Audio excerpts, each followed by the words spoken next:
Hey guys, what's going on? So, Mr. Exquisite Nugget here. We are going to quickly discuss a bit of every player heading into the 2024-25 upcoming season for the Denver Nuggets and previewing the Game 4 of the WNBA Finals tonight. We'll get this out of the way first because the New York Liberty, led by, it was a crazy shot by Sabs. Ionescu hit the dagger three that sealed the deal in Game 3 against Minnesota. What was it, Wednesday night, which was insane because it just looked like there's just no way that. Well, Caleb McBride's defense was kind of bad and could have been better, or probably should have put someone different on her. But either way, the job's not done yet. I'd rather see the Lynx. More than likely, they'll bounce back for sure, hungrier this time ever than Game 4 upcoming tonight. So with that, and Stewie having 30 points is ridiculous, or especially when you're trying to hold down the team's offensive rating to a limit. It's just unbelievable how certain players still just find a way to contribute. So there's that being said. Hopefully Fee and the others get a fair whistle because it did look like there were just some easy shots being missed and some things just not being called. So there's that. And then as for Game 5, that'll be Sunday, if anything. So I might keep this up. We'll have to just stay tuned in on that. I don't know why YouTube is being weird right now since it's not letting me go live. I think it will, but it's just like it's been having some technical issues here. So just bear with me, guys. But getting into the Nuggets now for this next segment, I actually want to jump in for every player. We're going to look at Hunter Tyson first because I think Hunter Tyson is overall great. He's just not an NBA level player yet just because it's like ever since he's been starting, and this is just preseason takes, but I don't think that he's overall just that good due to the fact that it's not the touches, it's not the fact that he's not getting shots, he's not able to execute so well, and it's kind of hurting his chances because ever since what is it right now, he just hasn't been able to get anything going for him, and it's hurt both his stock, his overall performance. He's not at all where the Denver Nuggets want him to be at performance-wise, and it's currently hurt since we drafted him, last year? So seeing as for Hunter Tyson right now, the position he's in, he's had 1-3. He's had some decent, made some free throws. He can't even make some of his free throws, which is pretty shocking. So I wouldn't be surprised if Malone just sits him pretty much and calls him just to play some garbage time. So there's that, and then you of course got the next player I'll get into is Zeke Naji, the guy who's the fifth highest paid player on the Nuggets. I don't think Calvin Booth is right or is smart enough. It's so dumb how he made that decision to even make that. So he should be probably be traded if he doesn't perform well, that is. So we'll see if we utilize him or if who knows how we're going to even play. Considering we have Saric, we still have Lacko, we still got some key guys like DeAndre or just whatnot off the bench. So there's a lot more to it than that. Overall, though, Zeke, we've had him for almost 5 years. It's just crazy because he's not really so versatile. Like, everybody was thinking he's a 5, but no, he's truly a 4. So we just need to figure out where he's going to fit in with the bench rotation, if he comes off first or if he's helping out Saric out there on the floor. And then you have, moving on to the next player, we have Peyton Watson, who we didn't really see much of, so we can't say too much because he's injured. But with that calf, I can't tell if it's a calf injury or whatnot. It's something with his leg. But yeah, I mean, from what it's worth or what we've heard, Peyton Watson will definitely be a key reason why the Denver Nuggets have to step up in defense since the departure of KCP. And ever since then, I think Peyton Watson, aside from shot blocking, if he works on his on-ball defending or off-ball, where he gets steals instead of blocks, it can be the biggest contributing factor. So there's that. And then we just have to wait and see if he's developed or worked on his game for the three-point shooting to make him a 3-and-D player. And hopefully he could be way improved compared to some of the others like CB, or if he'll be on the level as a shooter as Strother. So we'll just have to let that play out. And speaking of Strother goes off for 33 points last night with Jamal playing pretty well against Minnesota, which brings me to my next topic. Strother, I think, I personally think he would fit better with the starters, but for right now, it's still CB because, if he was coming off the bench, CB, it wouldn't really work too well. But yeah, Strother overall has shown a lot of promise. We can't just go off of this one game, though. I know. I just really would like to see if eventually he does improve his defense.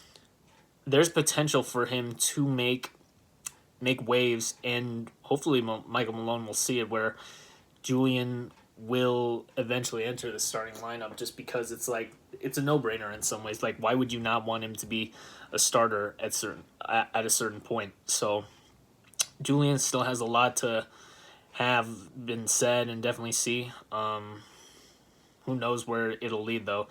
And other than that, guys, next on this list is CB.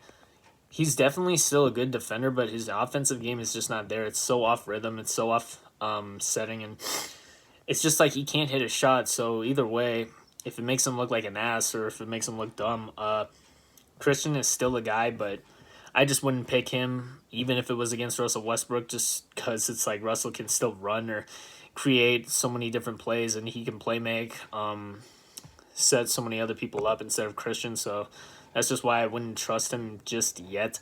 But yeah, I mean, if he's going to be starting out there just for the defense, then yeah, absolutely. Or if Malone sees him being utilized in the best way possible, that'll definitely be the case. As for Russell Westbrook, he had a good game. He kind of had I can't tell if it was a bad first half, then a good second half, but Russell last night played pretty decent or did what it was expected of him. He's out there to play make. He's not there to be like, oh yeah, the most explosive scorer or just rack up 50 points or 20 assists. That's Jokic. And as of right now, I mean, yeah, Jokic may have been out of it. We're just going to mainly focus on the players that stand out for this. Russ, if he limits turnovers or if he creates so many good things like Jokic does, there's no doubt in my mind that Russ will be the sixth man. Or if it's Julian, then we'll see. Other than that, though, if Russ still improves his jump shot, he's hit some threes here from the Abu Dhabi games or even in certain scenarios, which I wouldn't say expect or need, but it's still welcome because Russ improving his shot is always a sight to see. So there's that, and then Russ overall for his overall hustle, just the fact that the bench will be a lot more faster, more athletic, and bouncy. We just need to see that, considering it's just there's never enough of that these days. From wish we had Bruce Brown still or so many other six men. It's definitely different than what we had for Reggie Jackson from last year. So just waiting to see overall how that pans out. And then we of course got since Ron's injured, can't say anything about him. He's definitely still being a good team player just from the bench. Jamal Murray though, he was seriously nice, or he was the player of the game for some on DMVR last night. I think Jamal, well, it's not the best, but he's still got some. Who knows? He's got some rhythm going. Hopefully, it carries on, or if it can build on it, and just see where it leads. Because if Jamal is playing at a all-star caliber level, then that is all we'll need. And if he stays healthy, and if he makes all-star, that's even better. But that's not the focus. We just need him to stay healthy, just focus on getting the championship and make sure that, he'll be good by then. And of course, Jokic, we already know Jokic. He's going to be everything that this team needs moving forward. So, yeah, with that being said, there's not too much else. We got MPJ and AG. MPJ first. I still think he's pretty solid, We're not trying to do so much for him unless he were to be an all-star and exceed expectations against Murray and just become an all-star first before him. And the fact that his shooting is still there. MPJ's still young. He's only 26. The contract is still killer, though, so we're going to have to figure this out because even AG's contract, I don't think they're going to find a way, honestly, at this point because it's almost late. And speaking of for Aaron Gordon, it's been a rough summer losing his brother, the number change, the fact that Aaron Gordon has really elevated and chosen to, take some different different aspects to his game. Like from the three-point shooting, just some shots that you'd never expect. But, you can't blame him. Like, for where he is in his career, it's like, hey, maybe the guy will find a way to improve. So there's just no speaking of, AG.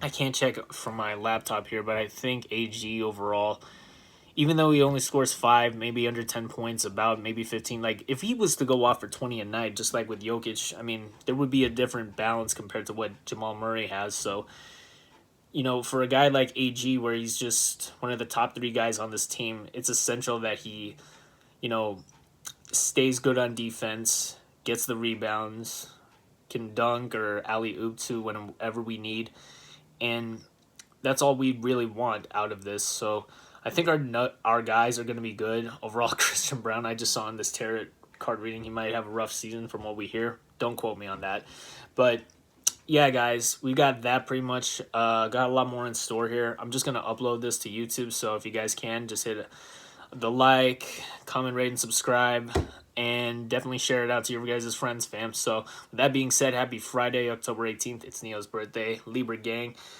stay safe, and we'll see you on the flip side.